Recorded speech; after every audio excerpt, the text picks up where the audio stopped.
Cordial saludo, estimados señor juez, estimada audiencia, deseándoles paz y bien.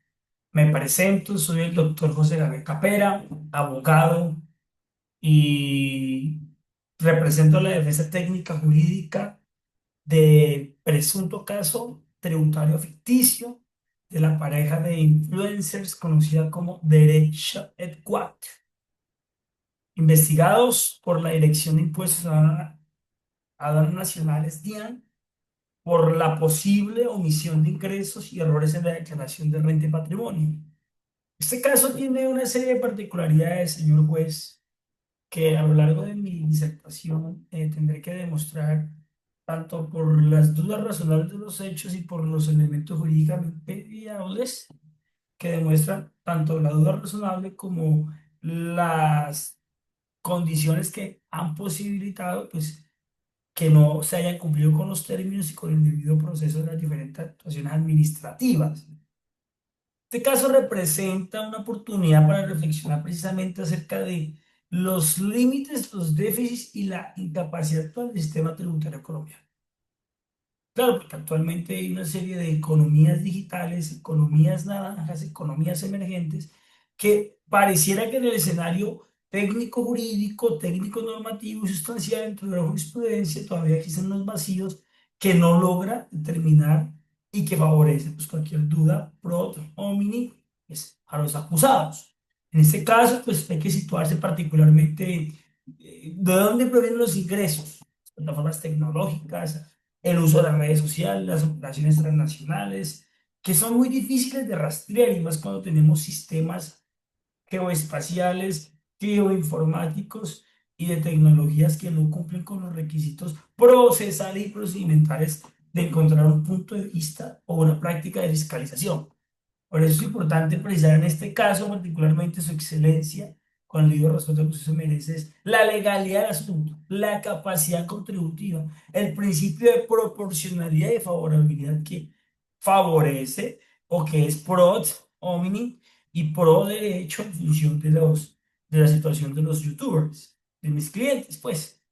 Mis clientes han manifestado una pareja colombiana dignos, no tienen tacha, no tienen investigaciones penales, no tienen querella, no tienen ningún tipo de requerimiento judicial por parte de ningún ente público o privado. Y se dedicaron a emprender, como cualquier persona que pudiese coger una actividad económica y emprender.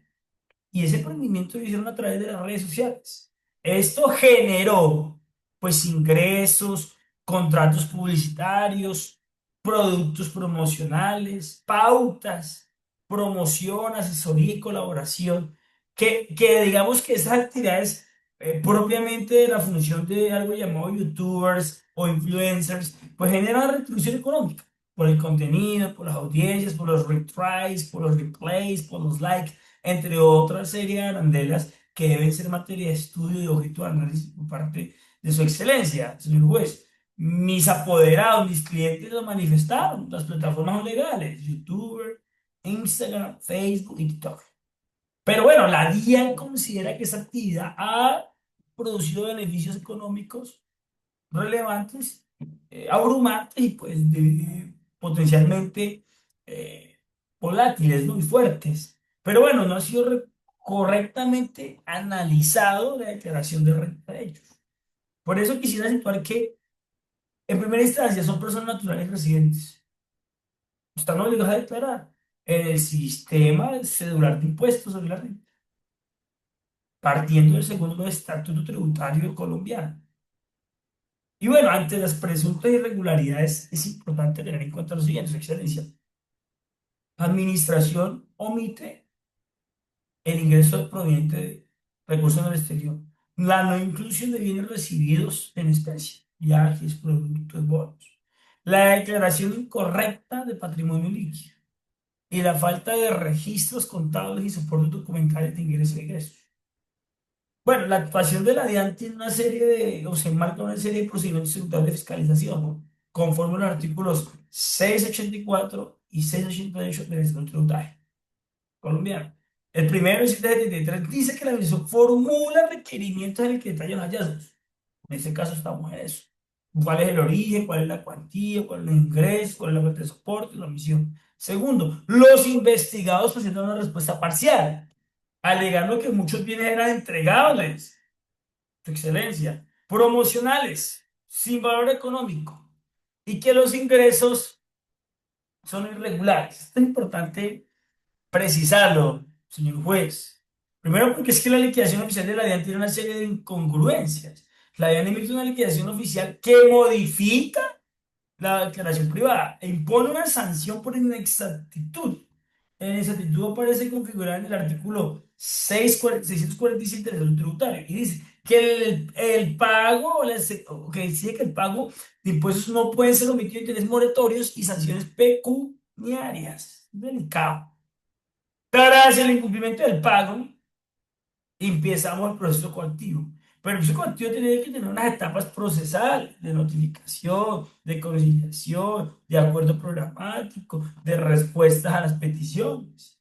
No es que tengamos que esperar que la norma o que la jurisprudencia afecte realmente a un par de ciudadanos, sino que pudiéramos encontrar un equilibrio armónico entre la jurisprudencia y la labor económica de sus ciudadanos, que tiene una serie de déficits por parte del mismo sistema tributario. Por eso es deber sustancial que el hecho general esté constituido por la percepción de ingresos sutiles, de incremento del patrimonio, por la contribución de los sujetos pasivos, la base gravable y lo que determina la totalidad de ingresos.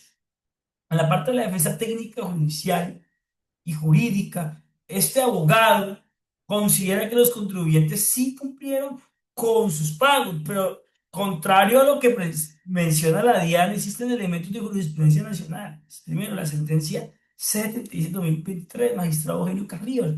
Toda carga tributaria debe guardar correspondencia a su excelencia. ¿Para qué? Para que haya una verdadera capacidad económica que se logre sustentar y comprobar.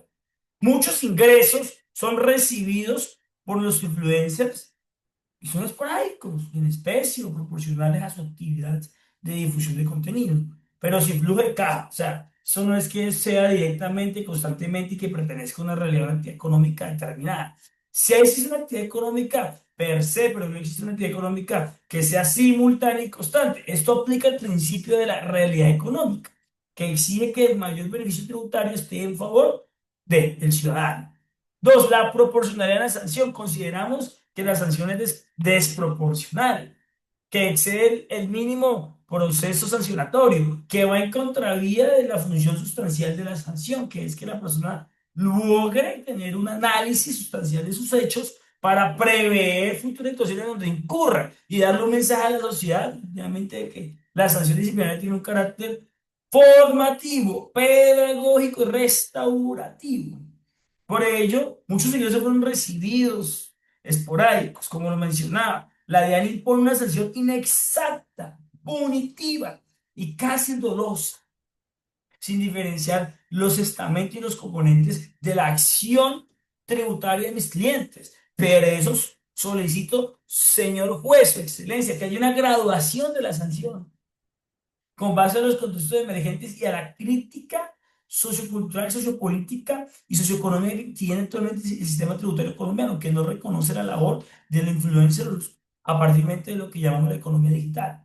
El principio de favorabilidad tributaria está contemplado en el artículo 683 del Estatuto del Trabajo. La sentencia 178 establece que las normas son sancionatorias, pero deben interpretarse a favor del contribuyente. A favor del contribuyente. ¿Qué quiere decir eso? Que efectivamente el contribuyente tiene la posibilidad de resarcir su daño, que ese daño no debe ser una función sine qua non per se de sancionarlo. No, no, no se trata de eso. Por el contrario, consideramos que la DIAN ha sido desproporcionada en considerar, señor juez, y debería revisar. Y por último, principio de favorabilidad tributaria, la sentencia 670 del 89, artículo 83 del Código de Estatuto Tributario, que las normas deben de interpretarse a favor del contribuyente y como lo decimos, debe tener, y en cuanto haya ingresos dudosos o poco confiables, pues efectivamente tendrá que demostrarse. Por eso consideramos que la conciliación tributaria y pago parciales era un mecanismo transitorio que podía tener un fin restaurativo en esta situación. La ley 28 de 2002 señala que la conciliación en corte de pago es una figura propia de la resolución de los mecanismos de conflictos y que puede llevar precisamente a un ejercicio restaurativo y reiterativo de la justicia. Eso es lo que tenemos que buscar, que esta herramienta usa garantizar el cumplimiento tributario. Ellos están poniendo aquí, como se dice coloquialmente, pues la cara. Quieren conciliar, quieren establecer los mínimos acuerdos programáticos. Por eso consideramos su excelencia en este caso que se permita realizar las tensiones del sistema tributario. Tensiones muy delicadas, tensiones que nos ponen a pensar a nosotros si efectivamente estamos cayendo en una serie de incongruencias de forma, de fondo, de hecho y de derecho. ¿Por qué, su excelencia? Porque primero no hemos tenido rigidez normativa frente al uso de esas plataformas. Un claro ejemplo es OnlyFans, Twitch, TikTok, los canales de YouTube, los streaming, entre otros, su excelencia. Es importante revisar, señor juez, hasta dónde tiene también un vacío y una corresponsabilidad del Estado colombiano en cuanto no ha logrado normativizar y legalizar situaciones de naturaleza colectiva económicas. Dos, la debida educación de la economía digital.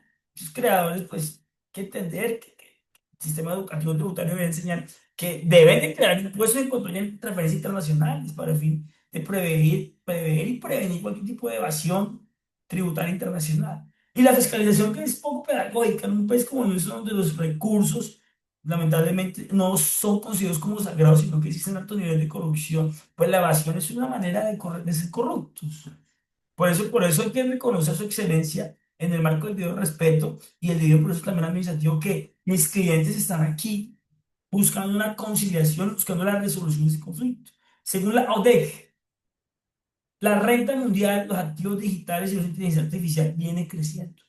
Y lamentablemente tenemos que llegar a visibilizar, a dirimir y a sustanciar situaciones casi parecidas o más complejas en futuros escenarios y momentos. Colombia necesita un marco que combine progresividad, eficiencia, su excelencia, justicia retributiva, tributaria y restaurativa en el marco del artículo 3 de la Constitución. La DIAN no debe y no podría considerar que es una actividad que rompe con los límites de los cánones tributarios, porque contrario debe modernizar sus criterios, adoptar estrategias, prever, hacer análisis integrales que consideren que contribuyan a que esa actividad genere un desarrollo económico, social y cultural y estructural del país. Conclusión, su excelencia, el caso de derecho refleja desafíos contemporáneos de la tributación, el entorno digital, la estrategia judicial y jurídica propuesta aquí debe ver precisamente el principio de legalidad, favorabilidad, sustanciabilidad, contribuidad y pedagogía fiscal. Consideramos que ese es un debate que creería que mis clientes, debido a sus circunstancias y situación, podría haber una sanción menos dolosa, menos profunda y más progresiva y más restaurativa que permita y dé también escenarios a futuros casos como un precedente judicial de no caer en esos errores de evasión o pronto situaciones de evasión. Futuro tributario digital no puede entrar a sesionar. Debe ser restaurativo, conciliativo y sobre todo pedagógico. Educar, regular, promover y establecer los cánones de justicia fiscal en pleno siglo XXI.